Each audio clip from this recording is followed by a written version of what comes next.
링 비디오 https://downsub.com/물음표 URL 등호 https://www.youtube.com/watch 물음표 v 등호 p8l-uw자예이 공씨 써니 방을 혼자 쓰는 건방진 맞아. 써니는 그냥 정원에서 자면 돼. 내 여동생 이사벨라와 내 남편 폴이 함께 웃으면서 이렇게 말했어. 여긴 우리 부모님 집이야. 써니의 방뿐 아니라 이사벨라도 맞지만 써니가 폴과 나랑 이혼한다는 생각도 이곳의 주부가 된 건 이사벨라의 말에 잘 들리기 시작했어. 폴은 멈추지 않는 천박한 웃음과 함께 듣기에 의기양양해. 이 두 사람은 절망적이야. 수 없을 만큼 비웃음을 받은 후에는 감당할 수 있어. 그냥 가만히 있지 말고 하루만 더 시간을 주시면 그 방에서 물건을 다 치울게요. 제가 이렇게 말하는 걸 보고 사과하세요. 이사벨라와 폴은 서로를 바라보며 한 번만 더 기다리겠다고 하더군요. 다음날 화가 나서 집을 팔게 됐어요. 내 이름은 써니 26세 현재 재택근무를 하고 있고 크라우드 소싱을 통해 학술 논문 번역 일을 하고 있습니다. 결혼 3년 차입니다. 남편 폴과 함께 살고 있는 아이는 없습니다. 우리가 살고 있는 집 원래는 부모님이셨는데 일찍 돌아가시고 이사벨라가 이사 가신 후 계속 그곳에서 살았습니다. 폴은 요즘 식품 제조업체에서 영업을 하고 있어요. 힘든데 항상 아침 일찍 퇴근하고 밤늦게 돌아옵니다. 3년째 결혼은 이미 점점 멀어지기 시작했고 대화할 시간은 점점 줄어들고 있습니다. 폴은 이번 주 주말에 오락으로 바쁩니다. 골프입니다. 다음은 낚시이고 그 다음에는 야구 토너먼트로 인해 단절이 더욱 심해진다고 폴에 따르면 그것은 경기 침체이고 그는 행동해야 합니다. 제가 재택근무를 하기 때문에 소중한 단골 고객을 기쁘게 하는 방식으로 판매 실적에 영향을 미치는 방식입니다. 그게 사실인지는 모르겠지만 그것에 대해 질문하면 그 사람이 크게 화를 내며 그런 가혹한 말을 해서 저는 의심에도 불구하고 결국 침묵을 지킵니다. 써니처럼 특별한 자질도 없는? 당신과 결혼할 유일한 남자는 나 같은 사람이에요. 당신이 너무 끈질기면 당신은 버려지고 곤경에 처하게 될 거예요. 사실 나는 그들만큼 평범하다는 걸 알고 있어요. 내 외모는 평범해요. 못생긴 건 아니고 평균이고 체격도 그렇고 특별한 재주도 없고 자책하는 게 아니라 내가 나를 그렇게 보는 이유가 있는 것 같아. 언니 이사벨라 3년 선배 이름에 걸맞게 살았어. 어릴 때부터 현실을 직시하게 만드는 미모로 이사벨라는 겉모습도 아름다웠을 뿐만 아니라 밝고 명랑했습니다. 우리 부모님의 자랑은 어머니가 이사벨라가 태어났을 때부터 너무 아름다웠다고 하더군요. 나는 눈에 띄는 특징이 없기 때문에 그녀의 이름을 이사벨라로 지을 수밖에 없었습니다. 그들은 나를 써니라고 불렀습니다. 내가 이사벨라를 능가하는 영역이 있다면 내 인생이 밝을 것이라는 희망을 갖고 있었기 때문일 것입니다. 부모님은 장학금을 받아 내가 원하는 고등학교와 대학에 갈 수 있었지만 부모님뿐 아니라 친척들, 이웃들, 그리고 자신이 원하는 대로 살고 있는 다양한 사람들에게 부탁만 하면 원하는 것을 얻을 수 있었습니다. 고등학교 졸업 후 그녀는 일을 별로 하지 않았고 파트타임 모델 일과 용돈으로 생활했다. 이사벨라는 내가 고등학교를 졸업하고 바로 명문주립대학에 입학하고 장학금을 받고 있다는 사실을 알고 너처럼 가진 것밖에 없는 사람들을 비웃었다. 공부는 적어도 괜찮은 대학을 졸업해야 합니다. 그녀는 현실. 나가면 공부는 도움이 되지 않을 것이라고 조롱했습니다. 그러면 마치 그녀가 그 점에서 우월하다고 말하는 것처럼 나는 끊임없이 노력하지 않았습니다. 이자벨라와 비교되고 구별되는 것이 나를 자신감 없는 사람으로 성장시켰고 졸업하고 입사하자마자 특별한 이유 없이 고객사 직원인 폴과 결혼하기로 결정했는데 그것만으로도 충분했는지 모르겠다. 결혼한 후 내 자신에게 아무런 공로가 없다고 생각하면 다른 사람이 내 인생에서 그런 것을 제안할 것입니다. 나는 폴을 않고 일을 원활하고 눈에 띄지 않게 유지하려고 노력했습니다. 그것이 나만큼 평범한 사람이 거기에서 사는 가장 좋은 방법이라고 생각했습니다. 내가 폴과 결혼한 이유는 대학교 3학년 때 21살 때 부모님이 장례식을 치르고 갑자기 사고로 돌아가셨기 때문이다. 이사벨라가 나에게 맞는 삶을 살 거라고 했어. 그런 평범한 여동생은 필요 없어. 너 이 낡은 집을 가질 수 있어. 내가 현금을 가져갈게. 이사벨라가 사고로 보험금을 가져가려고 부모님 보험금과 귀중품. 나는 30세 된 우리 집에 혼자 남겨졌어. 등록금은 장학금으로 충당됐어. 하지만 그 무렵 시작한 아르바이트와 크라우드 소싱 일로 생활비를 충당했다. 이사벨라를 하신 부모님의 관심을 별로 받지 못해서 외로웠지만 이사벨라만 바라봐도 부모님이 옆에 있어서 덜 외로웠다. 자주 갖지 않는 것보다 나는 그들이 이사벨라만 돌봐주더라도 그들이 아직 살아 있었으면 좋겠다는 외로움에 울었습니다. 그때 폴을 만났을 때, 그가 제안했을 때 나는 아무 생각 없이 그렇다고 말했습니다. 나는 단지 내 옆에 누군가를 원했지만 결혼한 후에는 누군가를 원했습니다. 생활은 예전과 크게 다르지 않았고 반대도 안 하는 조용한 써니. 그래서 난 당신을 배우자로 택했어요. 마음에 안 들면 언제든지 이혼해도 된다고 폴은 과감하게 선언해서 그냥 룸메이트처럼 살았는데 왜 결혼한 걸까요? 내가 반대할 것 같지 않다고 해서 그 인생의 동반자를 그렇게 차갑게 대할 수 있을까 싶었지만 내가 조용히 집안일을 하고 폴의 생활을 편안하게 해주는 한 그 사람은 아무 불평도 하지 않고 폭력도 행사했다. 이게 다 나 같은 사람이 예상할 수 있는 일이었는데 예상치 못한 손님이 왔어. 아기를 낳고 돌아왔어. 5년 전에 떠난 이사벨라가 배를 크게 부르며 돌아왔어. 무슨 일이야? 갑자기 왜 돌아왔지? 부모님 집에 아이를 낳으러. 이 집은 결국 내 집인데 떠나면서 그런 낡은 집은 필요 없다며 귀중품들만 가져가 더니 이런 말을 하며 나를 가두어 놓는다. 어려운 입장인데 이게 문제인데 왜 지금 이 집에 사는 사람이 나뿐만이 아니기 때문에. 이사벨라가 내 말에 놀란 표정을 지었다. 하숙인이 있느냐? 빈 방이 있으니까 당연히 방이 다 채워지지는 않았을 텐데 이사벨라가 없었던 것 같았다. 내가 결혼할 가능성은? 못했는데 결혼했어요. 농담이군요. 결혼했어요. 이사벨라가 갑자기 웃더군요. 거기 아주 특이한 사람이 있는 게 틀림없어요. 아니면 혹시 당신이 그 사람을 지지하는 거머리이고 그 사람이 계속 고집을 부리는 건가요? 당신은 그 사람이 선택의 여지가 없기 때문에 정말 끔찍한 일이 아니라고 말할 수 없습니다. 그는 적절한 직업을 가지고 있고 나는 집에서 너무 잘 일합니다. 당신과 그 남자가 지금 여기에 있다면 나를 위한 공간이 있습니다. 나는 기다리지 않고 이사할 것입니다. 그만둬. 이사벨라가 즉시 이전 방의 문을 열었습니다. 집에서 가장 좋은 방이요. 이 책들이 다 뭐죠? 물론 당신은 지금 여기에 살고 있지 않습니다. 물론 이사벨라가 떠났다가 돌아오지 않았기 때문에 지금은 내 방입니다. 가장 편안하고 넓은 내 방이 내 방인데 뭐가 문제야? 감히 남의 방에 이런 짓을 하다니. 다 내다 버리. 잠깐만. 이사벨라가 허락도 없이 내 소지품을 복도에 던지기 시작했어. 그만해. 이것들 중 일부는 작업용 책들이야. 필사적으로 노력하면 그만둬. 이사벨라가 짜증난 표정을 짓지 말라고 말했지. 알겠지? 나 임신했어. 임신한 여자에게 무거운 물건을 들게 하는 것이 좋은지 나쁜지 알잖아. 임신을 경험하지 않고도 그 정도는 알았는데 이사벨라가 무슨 말을 하려던 거지? 친절하니까 그동안 3일의 시간을 드릴게요. 짐을 다 꺼내서 제가 편하게 수 있게 해주세요. 진심인가요? 여긴 제 방이에요. 원래 입주자가 돌아오는 건 당연한 일이에요. 그때까지 다른 방에 있을 테니까 빨리 오라고. 이사벨라가 이렇게 선언하고 허락 없이 다음으로 가장 편안해 보이는 객실로 이사했습니다. 너무 무기력해서 복도에 던져진 소지품을 모아 다시 방으로 가져왔습니다. 다행히 심각한 일은 없었습니다. 빨리 막아서 손상됐는데 전문 서적 중 모서리가 심하게 찌그러져 있어서 그날 밤 폴이 돌아와서 난 상황을 설명했을 때 손상된 모서리를 쓰다듬으면서 미안하다고 사과하고 책에 사과했어요. 이게 뭐죠?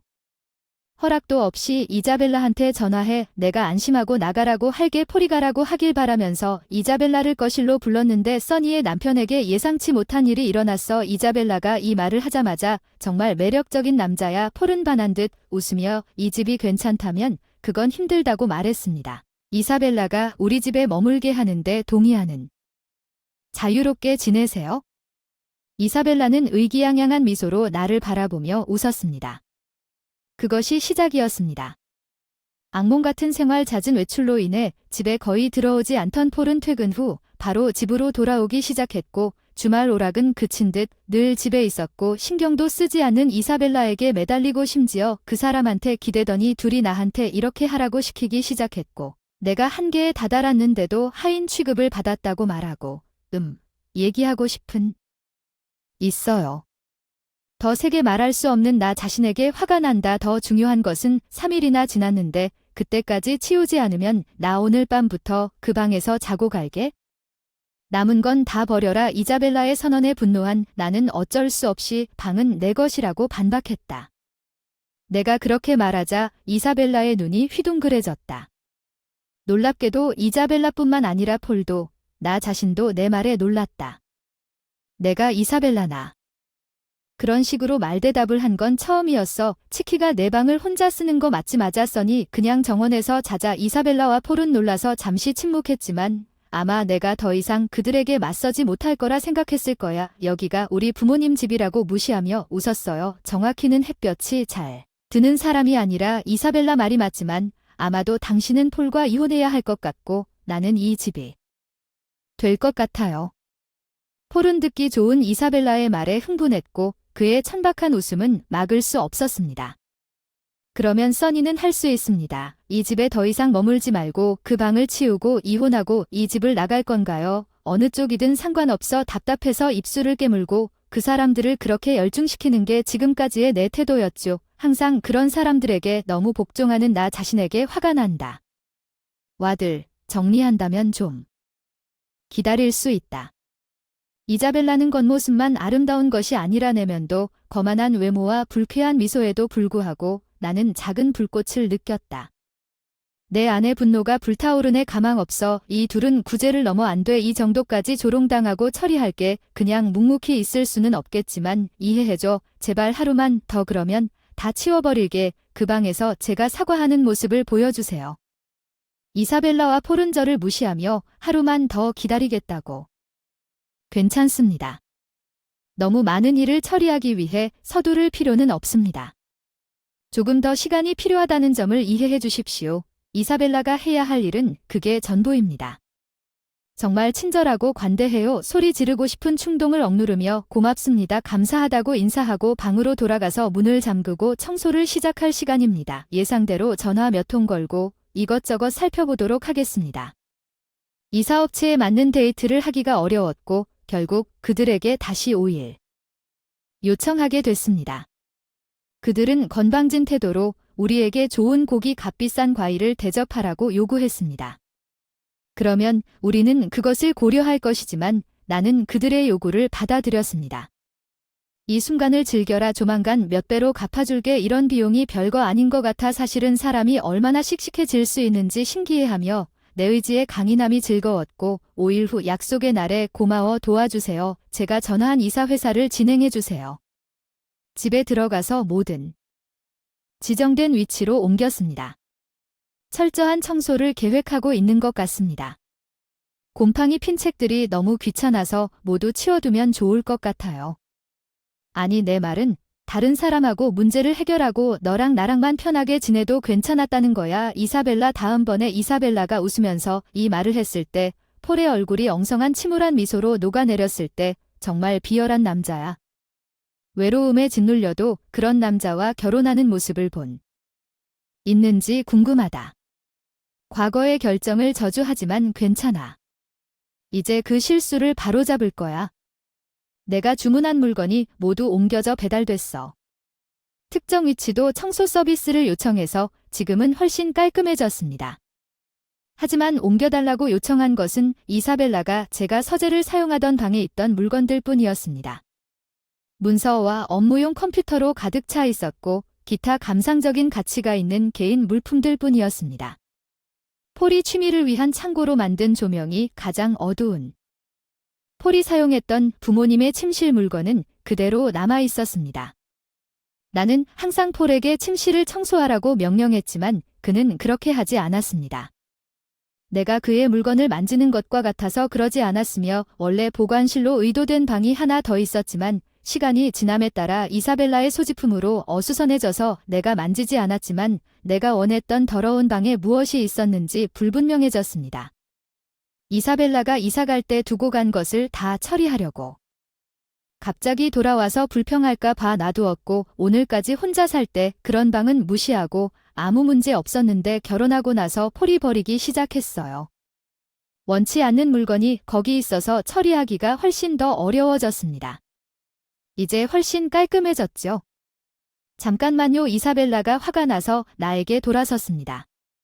침대에 무슨 일이 일어났는지 모든 것이 사라졌습니다.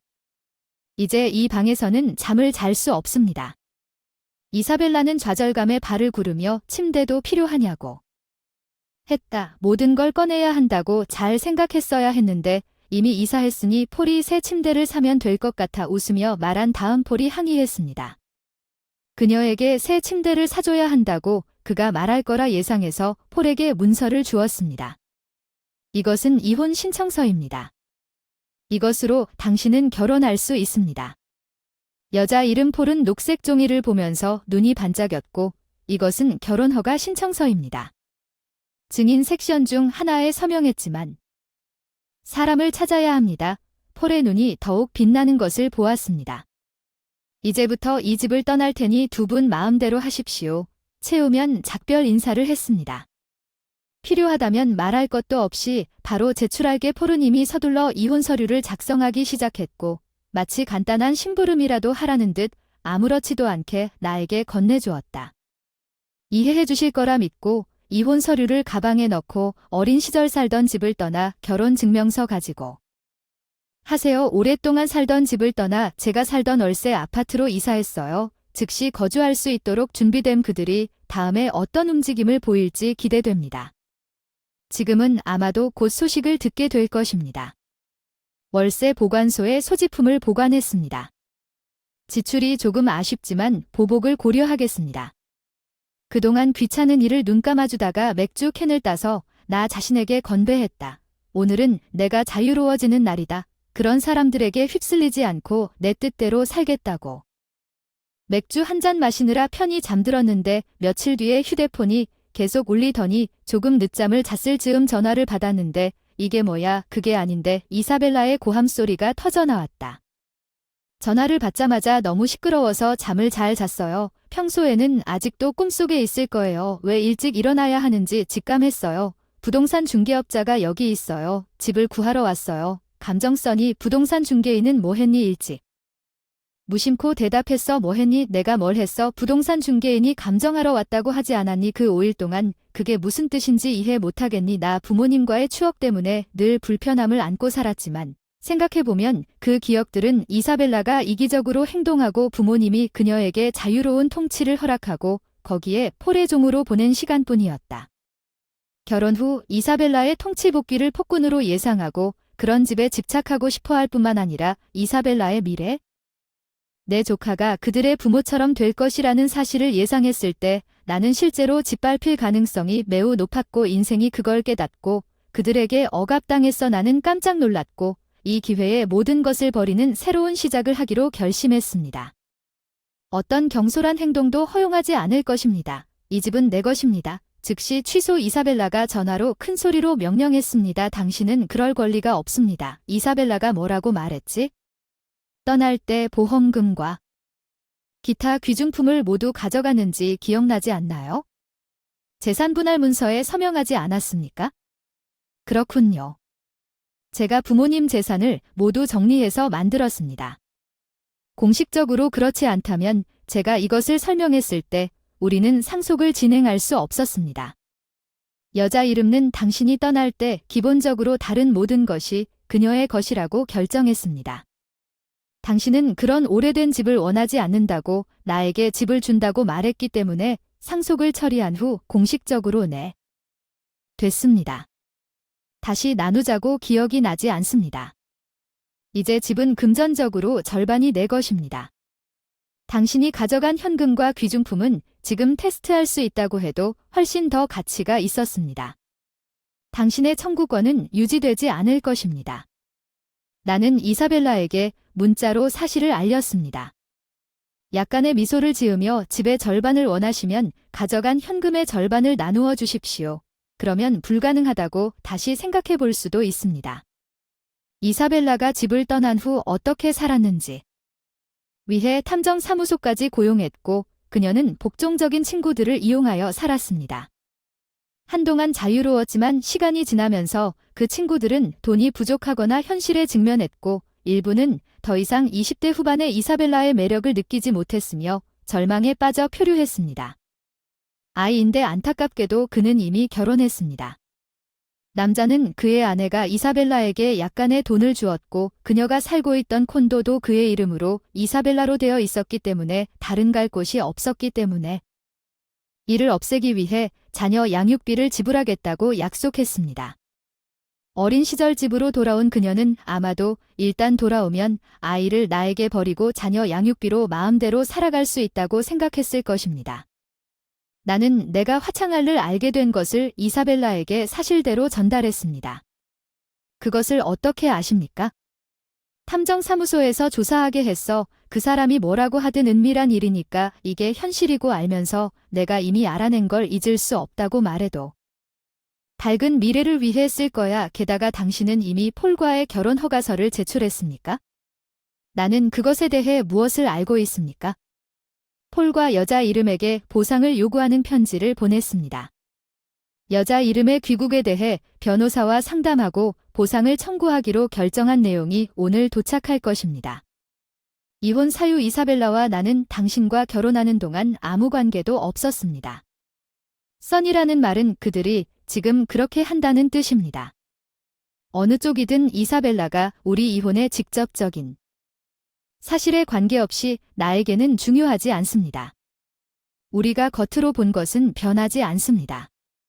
행복한 커플 같았어요. 폴은 자신의 폭정이 외부에 알려지지 않았는지 확인했기 때문에 우리의 현재 상태는 이사벨라가 누구에게나 돌아오면서 시작된 것으로 보입니다. 외부에서 보면 두 사람이 불륜 후 나를 제거하려고 공모한 것이 분명해 보일 것입니다. 그래서 나는 당신의 지불을 기다릴 것입니다. 남자의 아내는 이사벨라에 대해 알고 화가 나서 보상을 것이라고 해서 당신 집 주소를 알려줬습니다. 써니 더 들을 생각은 없었고 휴대폰을 꺼두었습니다.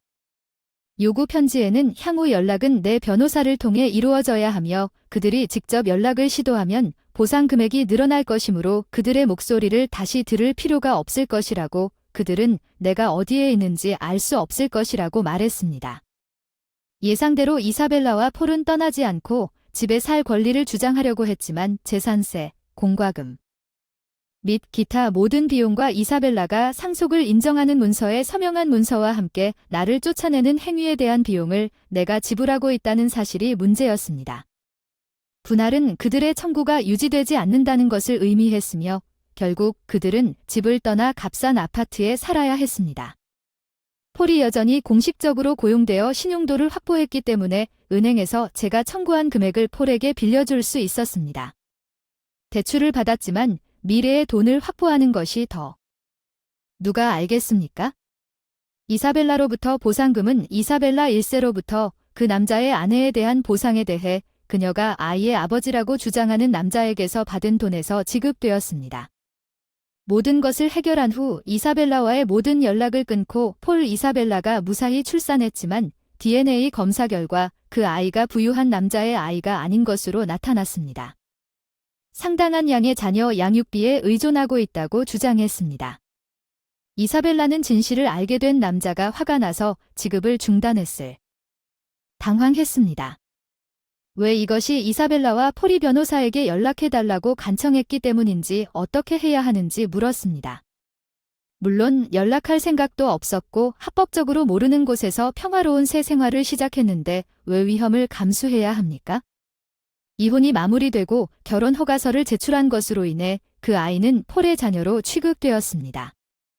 아이에게 미안한 마음이 들자 바로 이사벨라와 함께 하지만 할 수 있는 게 없다 이런 말을 하면 여겨질 수도 있지만 함부로 메르시를 보여주면 지옥으로 끌려갈 수도 있고 어떻게든 피하고 싶어서 아파트를 샀다. 이사하고 그곳으로 이사한 모든 소지품을 넣을 수 있을 만큼 큰 물론 가족용 주택을 팔아서 얻은 돈으로 콘도를 구입했고 두 사람의 보상금도 저축했고 콘도는 매우 편안합니다. 어디서든 일할 수 있습니다. 그리고 가 있으면 앞으로 음식 때문에 고생하지 않을 거예요. 최근에는 옷을 차려 얼굴로